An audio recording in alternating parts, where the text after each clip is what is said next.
Bismillahirrahmanirrahim. Assalamu alaikum, dear students. I'm your teacher Simi Amir, and I'm here to take your online geography classes and Pakistan studies classes for O levels. My dear students, I hope you must have enjoyed your Eid days. Dear students, this COVID-19 pandemic has changed everything for us. The way we live, we communicate, we study, and connect to each other. This pandemic has transformed our lives more swiftly than we could have imagined. It has affected nearly 3 million or more people around the world. Thanks to our country's leadership and education department for taking quick actions and wise decisions. By assuming social distancing and other preventive measures, this is very important for us to stay at home. But my dear students, you are the future of Pakistan. You are a student, and a student is a root of development in a country. So this is very important for us to continue our education. So to continue this process of education, we have decided to start your online classes.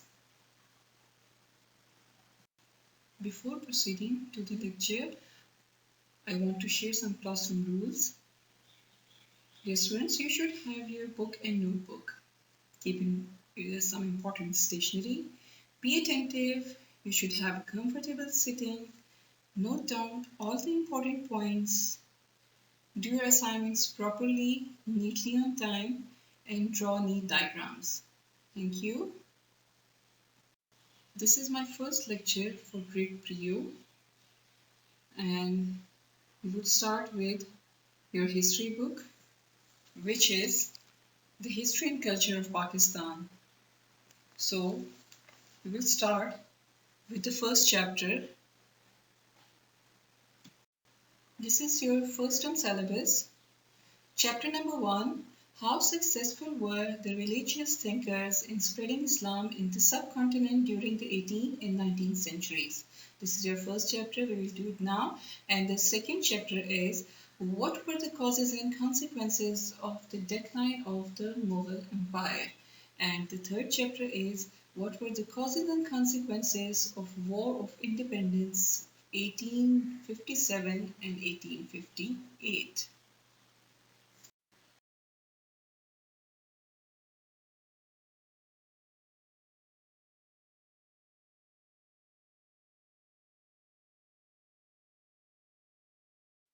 Here is the main content of the first chapter, the religious reformers, and we will study the religious reforms of Shah Waliullah, then his role in the political and religious context of the time.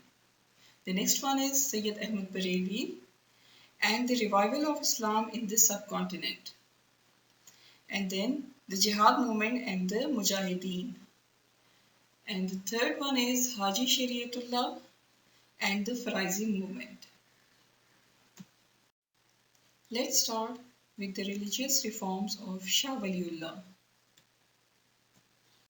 His early biographical details are that he was born on 21st February 1703 during the reign of Emperor Aurangzeb Alamgir.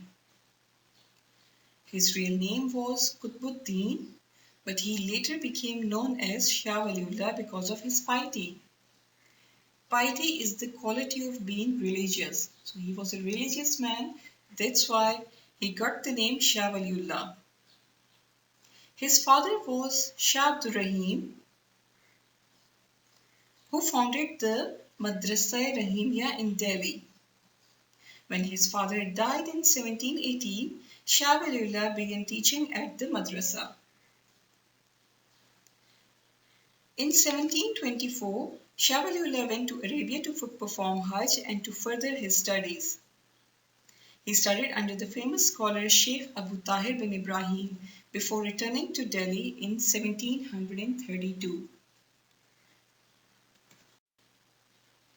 Shah Waliullah believed that the Muslims were facing decline not because of weak leadership but because of Muslims community itself. Muslims were disunited and vulnerable to attacks on their religion. He believed that many Muslims did not have complete knowledge of Quranic teachings. A major problem was that Muslims were divided into Shias and Sunnis and fought with themselves. It was necessary to follow Islamic teachings into every aspect of life. It was essential to follow the moral and spiritual principles of Islam in order to create a good society. Un-Islamic principles were not acceptable in any area of society, whether politics, economics, or just the day-to-day lives of the individual Muslims. Shah Waliullah was a great Muslim reformist of 18th century in India. He was a brilliant thinker and scholar with critical insight of political scenario of that time. He worked for the betterment and true education of Muslims on right Islamic norms. He really worked hard to be a role model for other Muslims. Since he believed that an emphasis on Quranic teachings was vital to Muslims, he translated the Quran into Persian. Few Muslims spoke Arabic and so the Quran and had not been widely studied previously. Now it could be understood by a larger number of Muslims. It was a time for Muslims of India to adopt true spirit of Islam.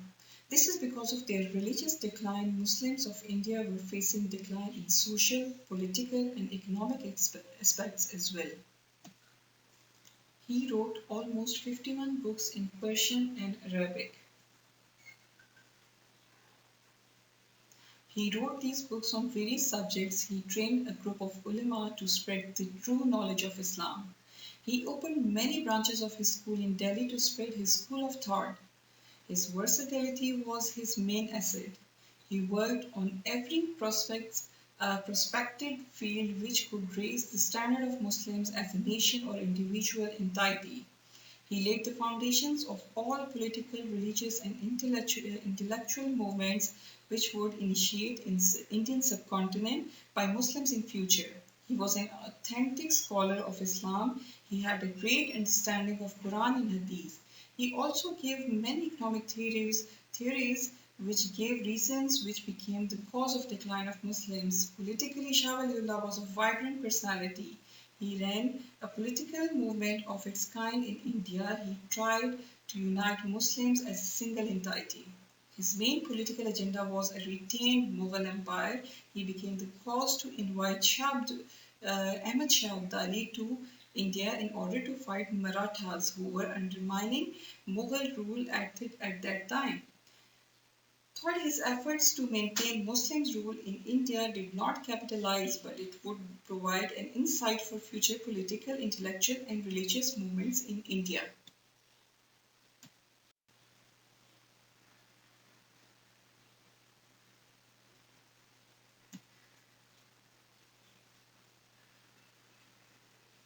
The work of Shah Waliullah was a reason for the spiritual and moral regeneration of Islam and Muslims. He was one of the first Muslim thinkers to state that the decline of the Mughal Empire and the vulnerable position of the Muslims were due to the neglect of the Islamic principles. He believed that if the decline in the position of the Muslims was to be stopped, there had to be a spiritual and moral regeneration. In this scenario, the Madrasa-e-Rahimiyya continued to play a vital role in teaching Islamic principles and researching Islamic thought. He believed that the Muslims could only prosper if they followed proper Islamic customs and did not indulge in social evils.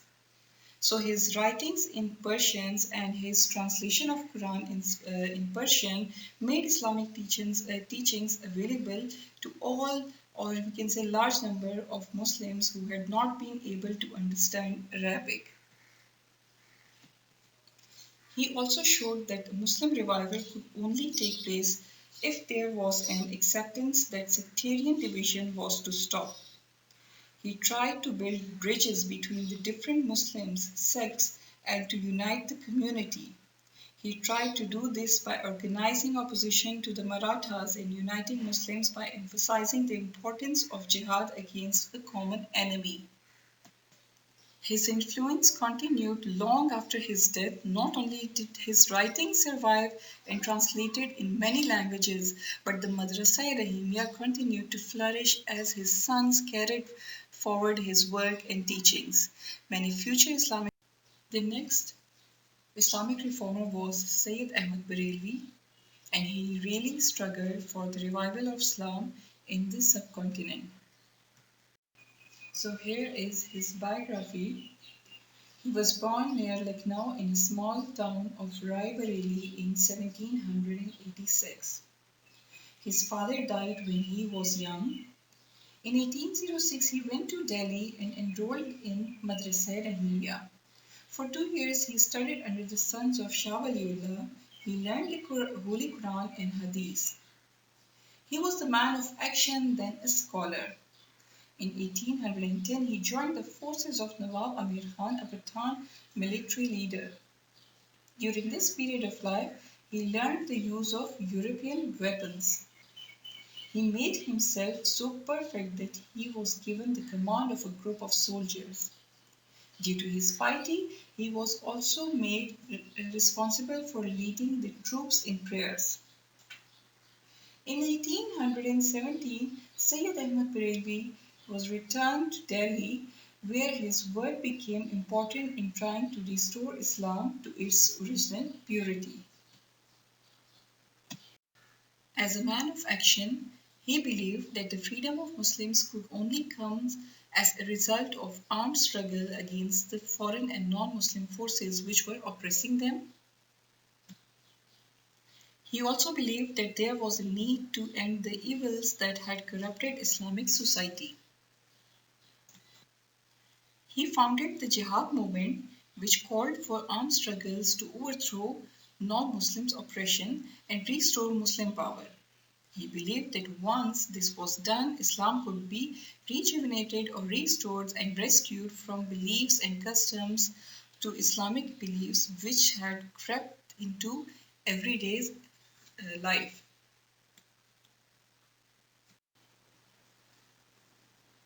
In 1821, he went to Hajj. Before going, he held meetings with leaders and spread his belief.